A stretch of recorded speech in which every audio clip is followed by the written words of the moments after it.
O Senhor esteja convosco. Ele está no meio de nós. Proclamação do Evangelho de Jesus Cristo segundo São Lucas. Glória a vós, Senhor. Naquele tempo, Jesus estava na margem do lago de Genezaré e a multidão apertava-se ao seu redor para ouvir a palavra de Deus. Jesus viu duas barcas paradas na margem do lago.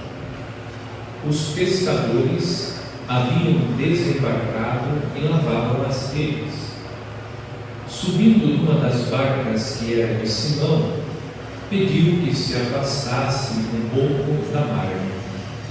Depois sentou-se e da barca ensinava as multidões. Quando acabou de falar, disse a Simão: avança para as águas mais profundas e lançai vossas redes para a pesca.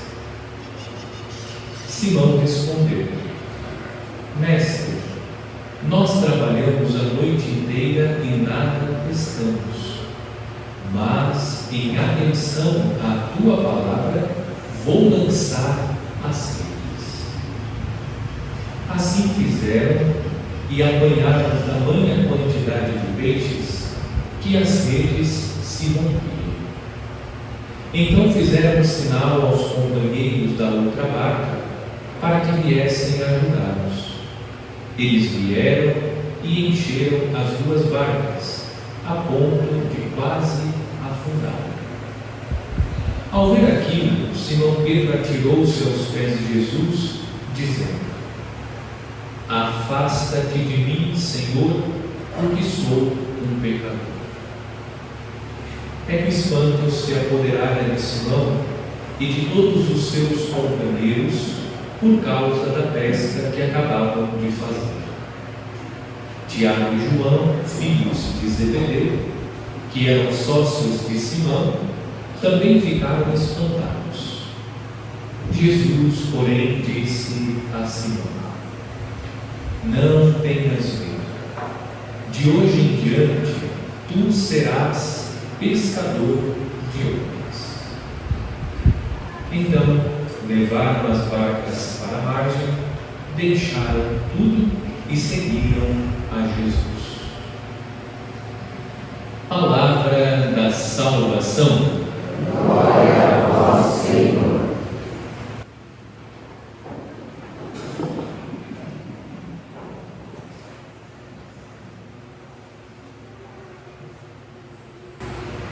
As leituras da liturgia da palavra deste quinto domingo do tempo comum têm como tema a vocação, o chamado de Deus. No Evangelho, nós ouvimos a leitura do capítulo 5 do Evangelho de São Lucas. Nos primeiros capítulos, São Lucas relata a infância de Jesus. Na sequência, o batismo e a tentação de Nosso Senhor, e após o batismo e a tentação, começa propriamente a vida pública de Cristo. Jesus começa pela Galileia, em Nazaré, na sinagoga, vai para Cafarnaum, realiza alguns milagres, e depois encontramos Jesus no lago de Genezaré, ou o mar de Tiberíades, chamando os primeiros discípulos. O tempo comum propõe uma meditação sobre a vida pública de Cristo.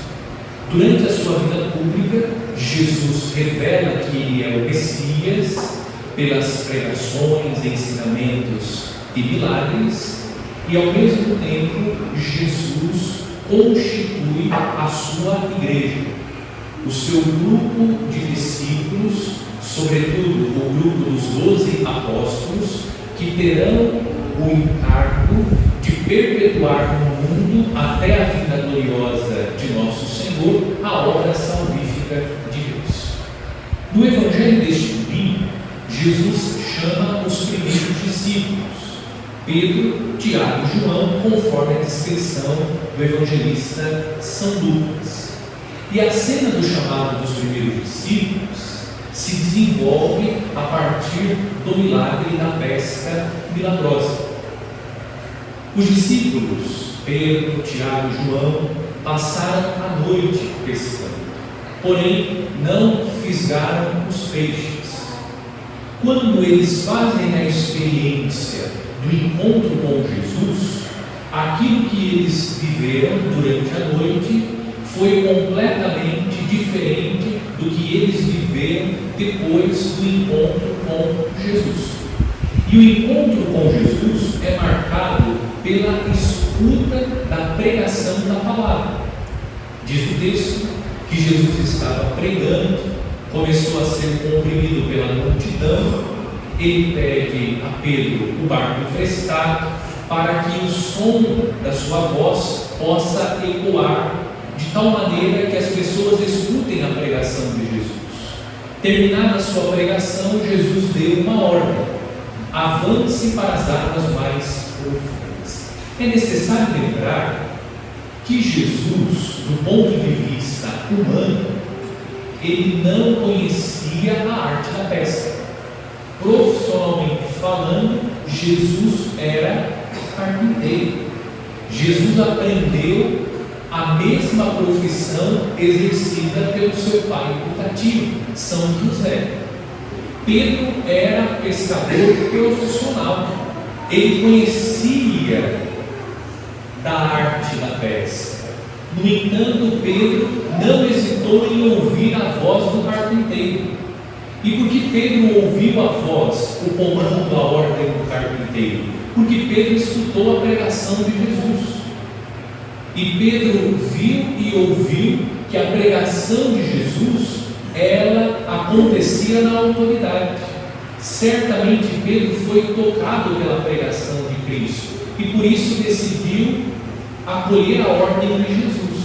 E Pedro ouviu a pregação de Jesus e a força da palavra de Jesus coloca no coração de Pedro a fé. Aprendemos que a fé vem pela audição. Pedro coloca a sua confiança em Deus, movido pela fé, a fé que vem pela pregação de Cristo, e Pedro experimenta a pesca milagrosa. Pedro ouviu a força da palavra de Cristo e Pedro também viu a força da palavra de Cristo, porque observando a palavra de Cristo, Pedro viveu a experiência da pesca milagrosa. Este é o primeiro ensinamento que nós colhemos no Evangelho neste domingo. Ouvir a palavra de Jesus é ter a certeza que nós faremos a mesma experiência que o apóstolo Pedro e que os apóstolos Tiago e João fizeram. Nós vamos experimentar com abundância a graça de Deus, porque a palavra de Deus é viva e eficaz. Ela produz bons e abundantes frutos. Se desenvolve após a pesca milagrosa a cena do chamado dos primeiros discípulos. Jesus chama Pedro a segui-lo. Pedro ficou espantado. Pedro disse: Senhor, afasta-te de mim, porque sou um pecador. E Jesus disse: não tenhas medo, de hoje em diante tu serás pescador de homens. Jesus chama Pedro para uma missão, a missão de pescar homens. Qual é o local de trabalho do Pedro pescador? O mar. O mar na Sagrada Escritura é a região, a habitação do mal. Isso significa que Pedro terá a missão de tirar os homens do mundo para conduzi-los às alegrias dos céus.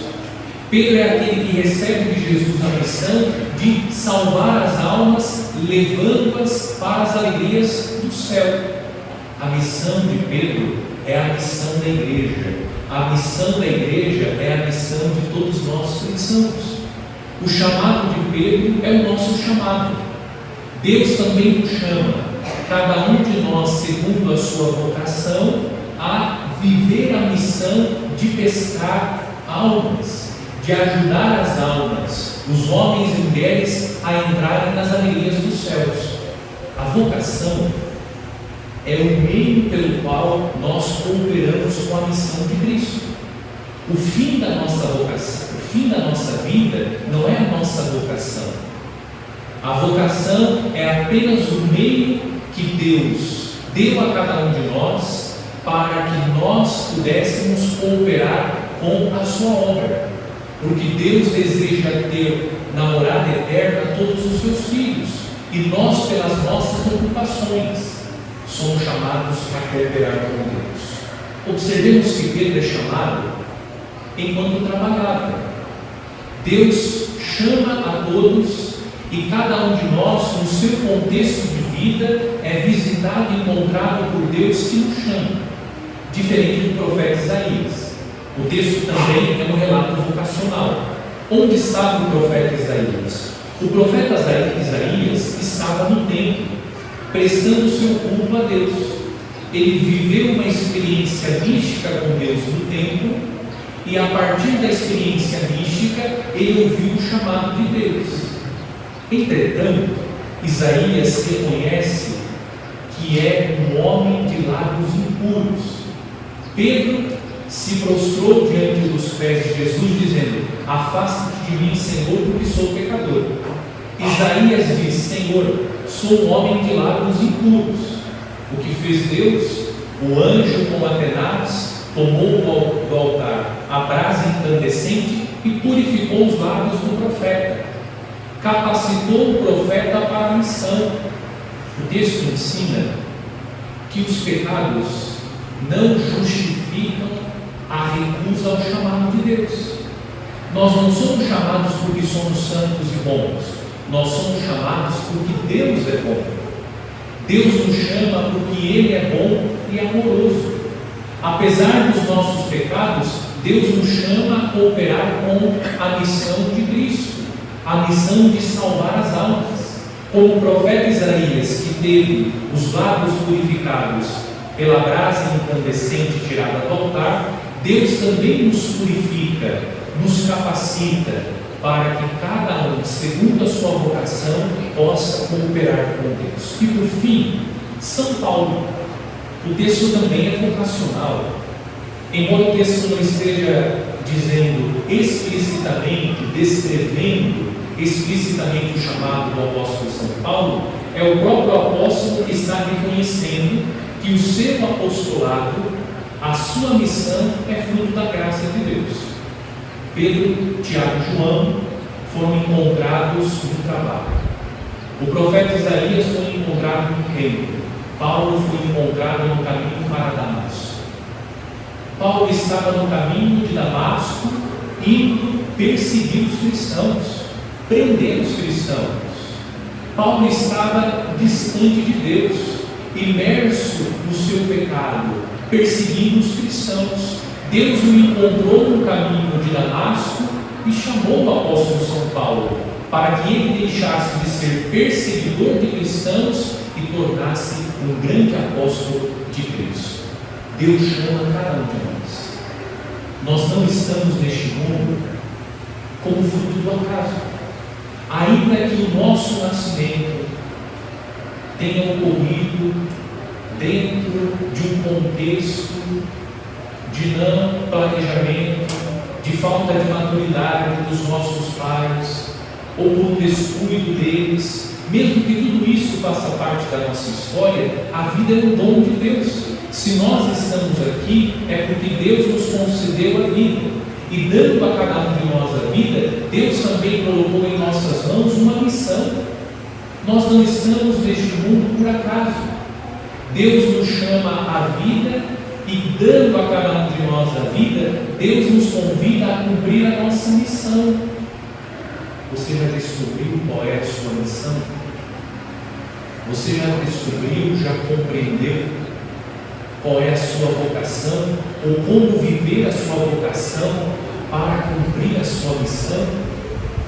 Eu suponho que seja muito frustrante e triste terminar a vida às vésperas de fechar os olhos para este mundo, olhando para a própria vida e perceber que não cumpri a minha missão, e notar que eu não fiz o bem que poderia ter feito, que não plantei não cultivei as boas sementes que poderia ter plantado e cultivado.